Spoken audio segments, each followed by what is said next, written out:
Va ora in onda il notiziario di Radio Libertà, realizzato in collaborazione con Il Sussidiario.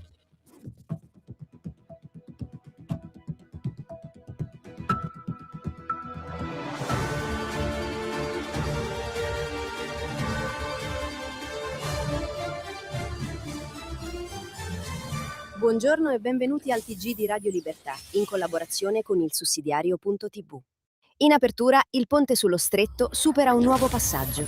Via libera unanime del Consiglio Superiore dei Lavori Pubblici e dall'MIT. Oltre 1 miliardo di euro PNRR rimodulato per infrastrutture, treni e sicurezza. A Como arrestato un sedicenne nell'ambito di un'indagine per terrorismo internazionale. Per gli inquirenti diffondeva propaganda jihadista online. Manovra. Salvini rilancia il contributo delle banche per sostenere famiglie e PMI, mentre Forza Italia frena. Sul fronte internazionale, nuova tensione sullo stretto di Hormuz. Petrolio in rialzo e negoziato tra Iran, Oman e Stati Uniti. In Lombardia, oltre 110 milioni alle imprese per innovazione, credito e crescita.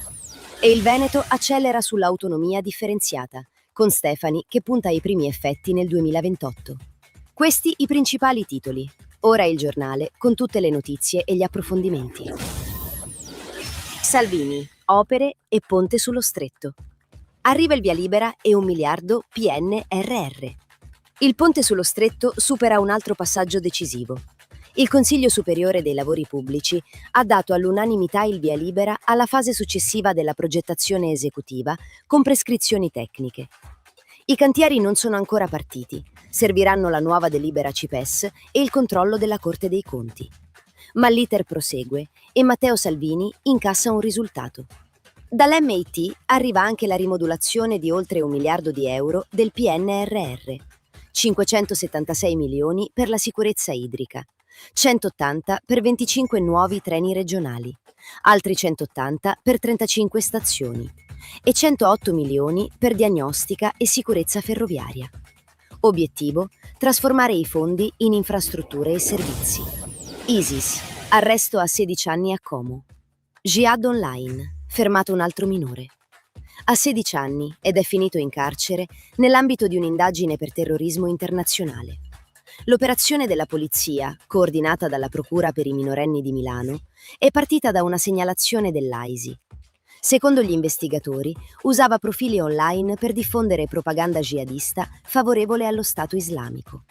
La Digos avrebbe trovato chat, materiale digitale, riferimenti all'ISIS e un video sulla fabbricazione di un ordigno improvvisato. Gli inquirenti parlano di radicalizzazione avanzata e contatti con soggetti legati a Daesh. Le accuse andranno verificate, ma il caso riporta al centro la radicalizzazione digitale. Salvini sfida le banche. Manovra, risorse a famiglie e PMI. La manovra è ancora da scrivere, ma Matteo Salvini indica una priorità della Lega: chiedere un contributo alle banche per sostenere famiglie e imprese. Il vice premier richiama gli utili di Intesa e Unicredit, che secondo i dati da lui citati avrebbero superato insieme i 12 miliardi di euro nel primo semestre. Salvini precisa che non sarebbe una nuova tassa, ma risorse per l'economia reale. Forza Italia resta contraria a riaprire il dossier degli extraprofitti. È una proposta della Lega, non una decisione del governo. Evitare nuovo carico fiscale e chiedere un contributo agli istituti con profitti elevati. Trump, altra sfida su Hormuz. Iran, petrolio e negoziato. Gli sviluppi. Torna a salire il petrolio e al centro c'è ancora lo stretto di Hormuz. Iran e Oman discutono le condizioni per la piena riapertura della rotta. Teheran propone restrizioni alle navi considerate ostili e nuove tariffe sul transito. Washington dice no ai pedaggi e l'accordo resta lontano. Stamattina il Brent è risalito sopra gli $83 al barile. Donald Trump resta ottimista sulla fine del conflitto. La strategia americana è pressione e negoziato insieme. Trattare senza consegnare all'Iran il controllo politico di un passaggio decisivo per l'energia mondiale. Per Washington, Hormuz non deve diventare uno strumento permanente di pressione sui mercati. Lombardia, 110 milioni alle imprese. Guidesi, sono motore di sviluppo. Oltre 110 milioni di euro in un mese per sostenere le imprese lombarde. Regione Lombardia mette in campo 10 misure su innovazione, credito, capitale umano, sostenibilità e mercati internazionali. La linea dell'assessore Guido Guidesi è accompagnare le aziende mentre crescono, non soltanto quando sono in difficoltà. Tra le misure, 11 milioni per le certificazioni industriali avanzate, risorse per assumere personale qualificato nelle PMI e strumenti alternativi al credito bancario, come il Basket Bond Lombardia. Una politica che punta su manifattura, investimenti e lavoro. Autonomia, Veneto avanti. Stefani accelera sull'autonomia differenziata. Il Veneto vuole accelerare sull'autonomia differenziata. Il presidente Alberto Stefani chiede di portare entro agosto in Consiglio regionale lo schema d'intesa sulle prime 4 materie già al centro del confronto con il governo. L'obiettivo è vedere i primi effetti nel 2028, dopo il completamento dell'iter e il trasferimento delle funzioni. Stefani guarda a ulteriori competenze, da lavoro e ricerca all'istruzione, e respinge l'accusa di voler ottenere privilegi. Per il governatore, l'autonomia deve avvicinare cittadini e centri decisionali, aumentare efficienza e trasparenza e responsabilizzare chi governa. Il percorso va completato, ma il Veneto vuole proseguire. Radio Libertà, in collaborazione con il sussidiario.tv, presenta gli approfondimenti di oggi. Vannacci, conta il voto, non i sondaggi. Sicurezza, sfida inedita nel centrodestra. 1 milione di follower non significa 1 milione di voti. È il punto da cui parte Luca Ferlaino, presidente di Socialcom, intervistato da ilsussidiario.net. Il peso di Roberto Vannacci sui social è reale, ma secondo Ferlaino conta soprattutto la capacità di intercettare sicurezza e immigrazione. Vannacci non li ha inventati, ma li cavalca con efficacia. Qui si apre la sfida per il centrodestra.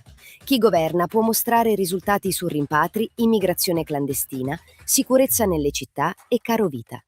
Che questo si traduca in voti, avverte Ferlaino, è ancora da dimostrare.